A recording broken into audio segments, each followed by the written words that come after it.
নমস্কার বন্ধুরা, সোনা রান্নাঘরে তোমাদের স্বাগতম। আজকের রেসিপি এগ চিলি।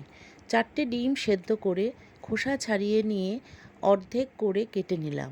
একটি বাটিতে 2 চামচ কর্নফ্লাওয়ার, 1 চামচ বেসন, নুন ও গোলমরিচের গুঁড়ো দিয়ে একসাথে মিশিয়ে অল্প অল্প করে জল দিয়ে ব্যাটার তৈরি করে নিলাম।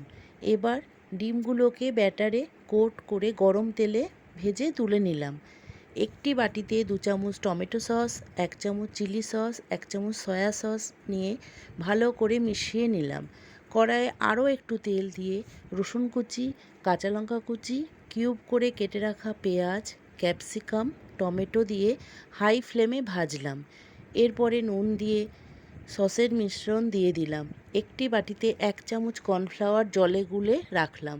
তারপরে ভেজে রাখা ডিমগুলো সব দিয়ে তারপরে জলে গুলে রাখা কর্নফ্লাওয়ার দিয়ে নাড়াচাড়া করে মিশিয়ে নিলাম।